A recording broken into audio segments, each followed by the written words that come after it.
E aí, aventureiros bíblicos, você que está participando da nossa caça ao tesouro bíblica na Igreja Verbo da Vida Mangabeira, esse vídeo é especial para você porque você destravou com a sua equipe a primeira chave para entender os textos. Mas para você que não está acompanhando, a gente também vai falar aqui. Então, fica ligadinho que você vai gostar bastante. Hoje a gente vai falar sobre Colossenses. A nossa carta que a gente está estudando é Colossenses e nós estamos estudando do versículo 1 ao versículo 15. Eu vou dar uma explicação bem rápida para vocês. Colossenses foi escrita pelo apóstolo Paulo, mais ou menos ali entre os anos 60 a 62 depois de Cristo. A gente sabe isso porque Paulo cita na carta que ele estava preso. Essa prisão não é a segunda prisão, é a primeira que ele foi preso, passou mais ou menos uns 2 anos preso numa prisão domiciliar, esperando ser julgado lá em Roma. E essa é uma carta muito parecida com outras 4 cartas que a gente tem. Filemon, por exemplo, tá? Também é uma dessas cartas. Efésios também é outra dessas cartas. São as cartas da prisão de Paulo. A primeira prisão, aqui ele não foi morto. Depois de algum tempo, Paulo saiu da primeira prisão, foi solto, passou alguns anos solto e foi preso novamente. A primeira prisão foi uma prisão que ele se colocou, entre aspas, preso, né, que ser julgado em Roma, para poder fugir dos perseguidores dele na cidade de Jerusalém. Judaizantes, né, irmãos talvez até da própria igreja, que queriam fazer mal a ele e assassiná-lo, junto com o pessoal do Sinédrio lá de Jerusalém. Paulo também era judeu, ele não tinha problema nenhum com os judeus, mas especificamente esses queriam fazer mal para ele. E aí ele entende, através do Espírito Santo, que não só ele deve se afastar de Jerusalém, mas ele deve ir para Roma. E ele vai levado como prisioneiro para ser julgado na cidade. Beleza? Essa é a primeira prisão. A segunda prisão acontece alguns anos depois, quando Paulo é preso já pelos romanos, para ser julgado como um cristão, como alguém que fazia mal à política romana. A primeira prisão não é política, não da parte dos romanos, e a segunda prisão é uma prisão política da parte dos romanos. Mas essa carta foi escrita na primeira prisão. E Colossos era uma cidadezinha pequenininha ali, da região da Ásia Menor. Hoje a gente chama essa região de Turquia, beleza? Mas existem algumas cidades próximas, Laodiceia, Hierápolis, por exemplo, e Laodiceia é citada na Bíblia lá no Apocalipse. Você se lembra? Uma das 7 cartas vai para Laodiceia. Paulo também fala sobre Éfeso, que era uma cidade bem pertinho ali de Colossos.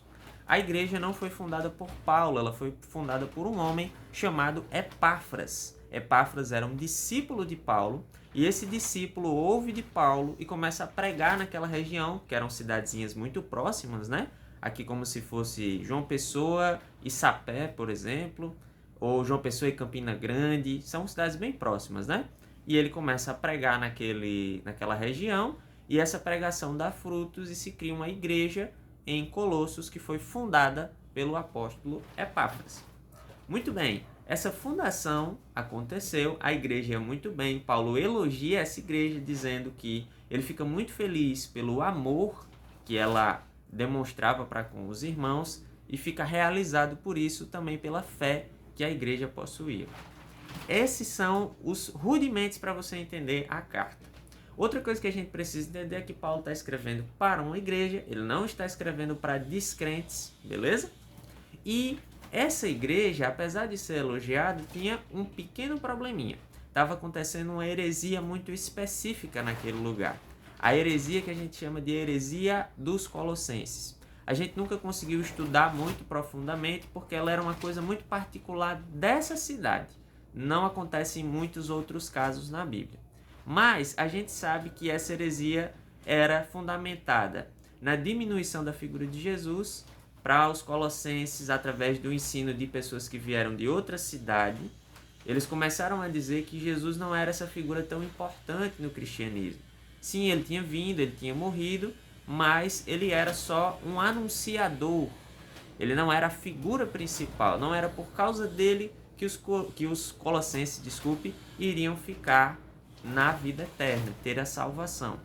Outro problema era que com essa diminuição da figura de Cristo como ser divino, existia a necessidade de se adorar figuras celestiais. O que é que esse pessoal pensava? Eles pensavam que Deus era muito grande. E como Deus era muito grande, a gente não teria acesso a Deus. Logo, a gente precisaria ter acesso a umas figuras celestiais que ficavam entre Deus e o homem. A gente nunca conversaria com Deus. Que você, na verdade, conversaria, que você adoraria, que você apaziguaria, ou seja, deixaria calminho essas pessoas, essas figuras celestiais. Beleza? Outro ponto muito importante existia uma adoração a essas figuras celestiais e uma confusão com a cultura judaica. Então, eles adoravam muito os anjos em Colossos nessa época. E existia uma pregação, mistura de judaísmo com paganismo, sobre o ascetismo. Essa é uma palavra feia, mas ela tem um significado super simples. Ascetismo é quando, para adorar a Deus ou adorar os deuses ou qualquer coisa assim, você começa a não comer, a não vestir certas roupas, a não andar com certas pessoas e a ter uma vida cada vez mais parecida com aqueles monges que ficavam nos desertos.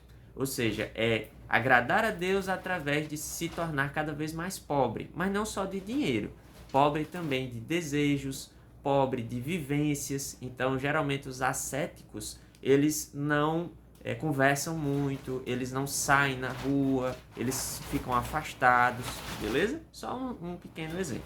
E existiam também rituais, tá? Esses rituais eram, por exemplo, a guarda de dias específicos, festas específicas, maneiras específicas de viver.